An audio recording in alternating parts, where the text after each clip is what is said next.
Aries, Leo, Sagittarius, tignan po natin kung ano ang mensahe para sa'yo ngayong araw.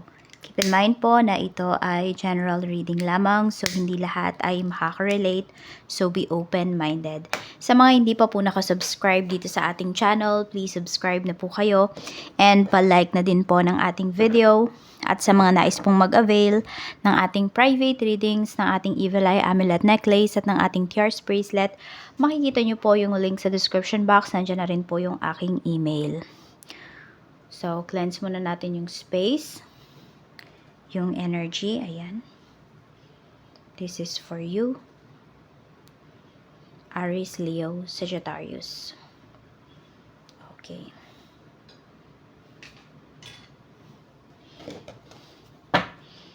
Mensahe natin, Spirit Guide. For fire signs.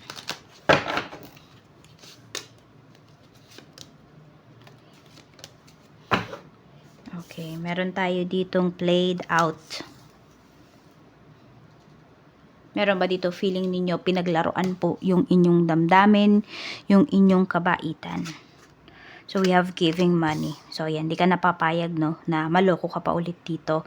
Hindi ka napapayag na maglabas ng pera para sa isang tao na alam mo na niloloko ka lang. Oo. Or, nag-iingat ka na talaga dito. Hindi ka napapayag na mapaglaruan, na maiwanan, na ma-take advantage ng tao, no? Dahil sa pagmamahal mo, dahil sa kabaitan mo. We have ego. Hurt, ego getting in way of relationship. So, parang bahala na sila kung ano yung sabihin nila. Na mayabang ka, na nagbago ka na, or whatsoever. Kahit ano pa yung sabihin ng mga tao na yan, no? Hindi na sila makakapang take advantage sa'yo. So, parang pinangako mo yan sa sarili mo. Aries, Leo, Sagittarius. Parang enough is enough na.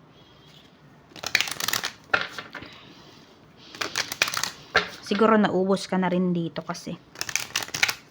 Tapos kung, ayun, nung naupos ka na, nawala na yung mga taong yan, tapos, ayan, wala ka na rin. Ibig ko bang sabihin, naubos ka na din. Diba? Yung ipon mo, victim consciousness. So, alam mo naman na nangyayari to. Yung iba lang nga po kasi talaga sa inyo is, mahal nyo kasi yung tao. Nag-sacrifice kayo. Parang, nagbigay pa kayo ng another chance for this person. Kahit na alam nyo na pwede, no? Na pwedeng yun yung mangyari. Pwedeng masaktan ka na naman.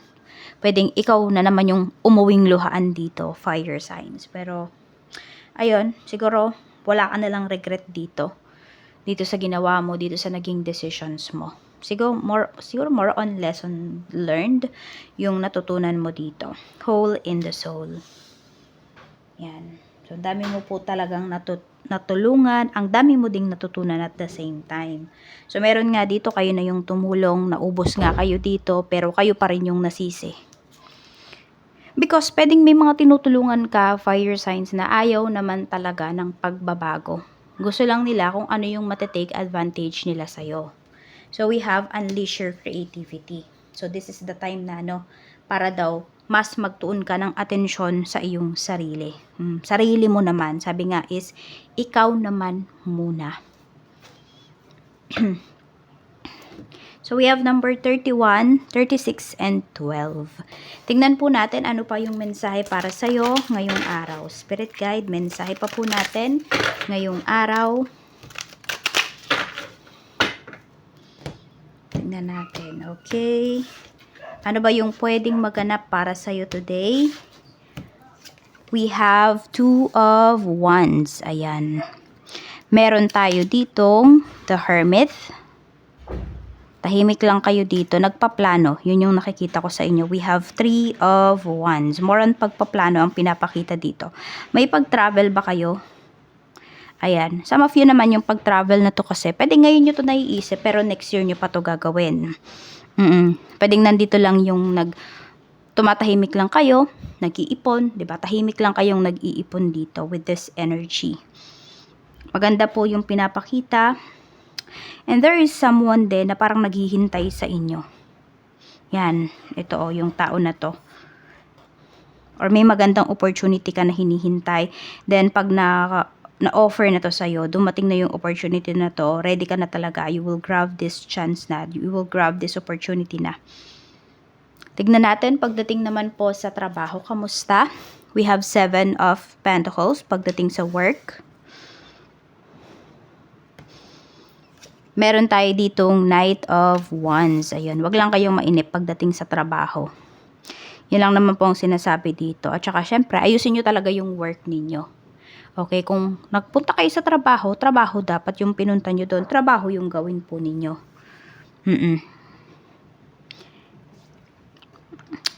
Mag-ingat lang kayo kasi baka meron dito mapagalitan. So, pwede po na baka hindi, wala yung presence of mind ninyo.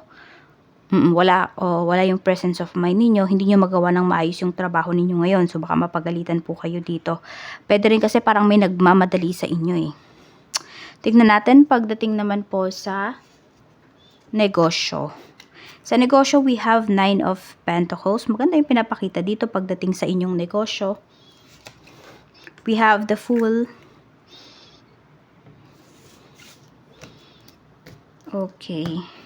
So, ayan po ha. Maganda na yung pinapakita dito pagdating sa inyong negosyo. Huwag na lang kayong gagawa basta-basta ng desisyon, no, na wala po kayong kasiguraduhan. Or pwede naman kayong mag-try. Kaya lang kasi sinasabi dito, huwag nyong ilalahat yung puhunan po ninyo.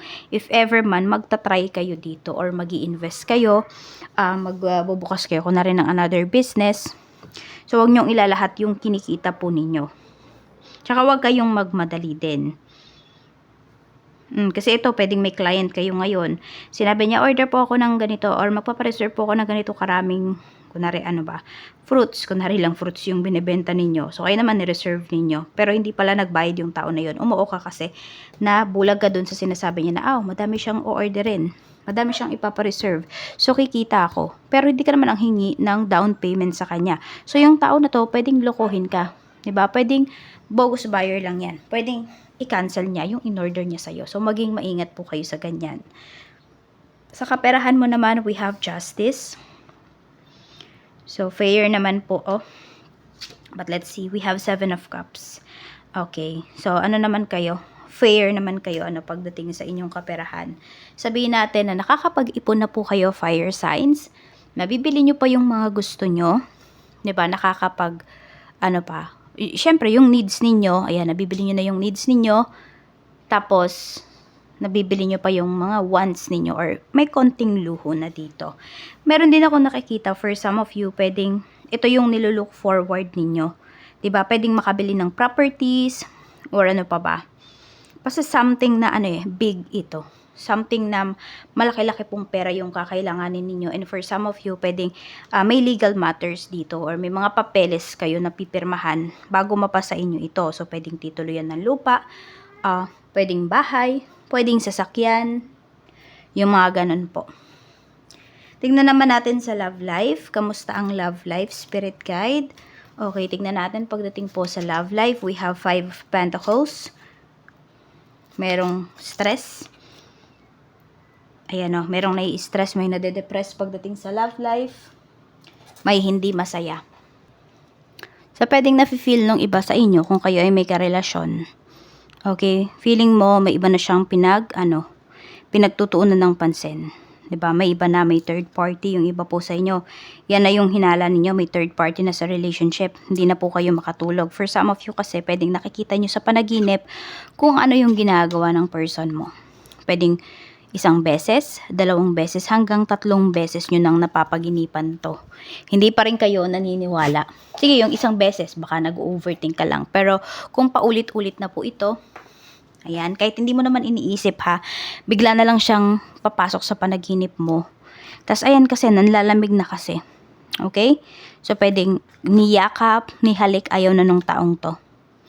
O yung iba naman sa inyo, kung kayo naman po ay malayo sa isa't isa, dun sa panaginip ninyo, nakikita nyo, iba na yung kanyang niyayakap, iba na yung kanyang hinahalikan. So, ayan po. May problema yung karamihan sa inyo dito pagdating sa love life. Ito din ang pinapakita, played out.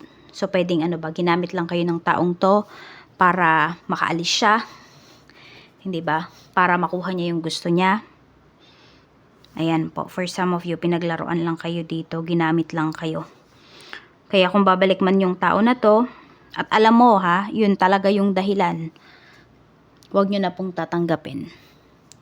Kasi alam nyo, hindi naman kayo mamahalin yan Tatawanan niya lang kayo kasi ay nauto na naman si fire signs. Naloko ko na naman si fire sign. So, huwag niyong ibigay yung satisfaction na yan dun sa tao na nanloko po sa inyo.